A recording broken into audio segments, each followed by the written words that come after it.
Realmente sí, los infartos se provocan cuando un paciente sufre una oclusión aguda de una de sus arterias coronarias. Esto puede ser causado por un montón de factores de riesgo que hace que ese paciente pueda llegar a sufrir un infarto, y se relaciona principalmente con los factores de riesgo cardiovasculares conocidos, que siempre los nombramos, pero es como la edad, mayor riesgo, hipertensión, colesterol elevado, tabaquismo, sedentarismo, sobrepeso, obesidad, antecedentes familiares, el estrés juega un papel muy importante, y todo eso hace como que el paciente tenga un riesgo elevado de sufrir una oclusión aguda de una arteria coronaria. Las arterias se pueden ocluir en forma crónica o en forma aguda. Cuando ocluyen en forma aguda se forma un coágulo dentro de unas arterias muy pequeñas del corazón, y eso provoca un cese de la irrigación, y por ende la zona donde la sangre tiene que llegar adecuadamente al corazón no lo hace, y provoca como una necrosis, como una muerte del tejido del músculo cardíaco, que eso va a provocar una disminución de la capacidad de contracción del corazón, es decir, la capacidad de contraer. Por eso esto aumenta el riesgo, y como el corazón también tiene una parte eléctrica que le da el impulso cardíaco para que se produzca la contracción, puede generar arritmia y provocar arritmias graves como una muerte súbita. Por eso es muy importante los chequeos cardiovasculares preventivos, debido a que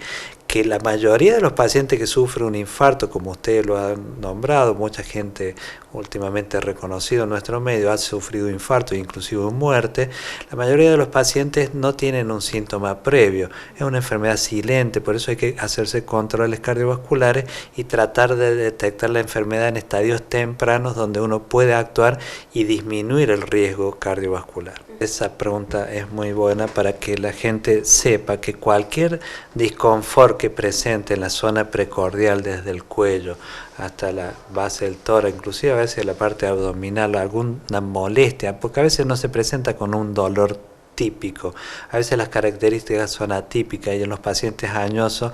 no se da mucho el dolor precordial, sino aparece falta de aire o somnolencia o pérdida de la conciencia, y hay que estar muy atento. Pero cualquier disconfort que uno tiene en el pecho, en la zona del pecho y del cuello, de los brazos, a veces el dolor es típico, es como una garra que se es retroesternal, que se irradia hacia el cuello, hacia los brazos, la parte interna de los brazos, a veces hacia la espalda. Eso es un cuadro típico. Uno tiene que llamar urgentemente al servicio de emergencia y consultar urgente. Lo peor que hace la gente es no consultar esperando que se le pase, y es ahí cuando viene el riesgo, y el mayor riesgo, porque la mayoría de los pacientes muere antes de llegar a ser atendido. Es decir, que nosotros nos enteramos de los pacientes que sufren el infarto cuando llegan a la clínica. Cuando llegan a la clínica la mortalidad es alta, pero mucho menor, pero la mayor parte, la mayor mortalidad es la muerte súbita, famosa muerte súbita, que ocurre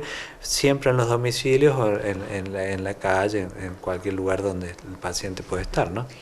Mire, los pacientes que tienen antecedentes familiares de enfermedad coronaria, o antecedentes,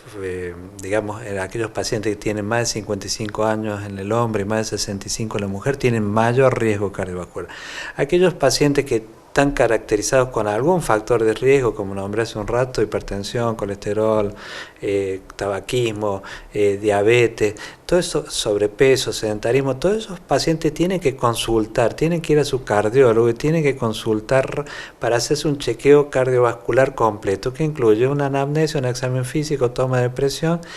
un laboratorio completo con un perfil lipídico, un electrocardiograma, un ecocardiograma y un test funcional, que es una prueba de esfuerzo. Con todo eso uno categoriza el riesgo individual de cada persona, y ahí el médico puede indicar una terapia preventiva muy adecuada. Y después hay estudios de mayor complejidad, puede indicar una tomografía coronaria que puede ver aterosclerosis subclínica, y después, según el caso, elevar el tipo de estudios, y algunas veces cuando uno tiene anormales todos estos test puede necesitar un cateterismo de las arterias coronarias para determinar si hay una obstrucción, ver si esa obstrucción es muy severa o no, y si es severa, si compromete 1, 2 o 3 vasos del corazón, depende de eso y de las características, ver si el paciente necesita lo que se llama una angioplastia, es decir, una dilatación de la arteria coronaria, o una cirugía de bypass aortocoronario. Pero eso ya es el extremo. Pero podemos prevenir mucho más con una aspirina y con un tratamiento para lípidos y presión y de diabetes que llegar a estos extremos. Entonces tenemos que llegar antes. Cuando llegamos antes, el riesgo cardiovascular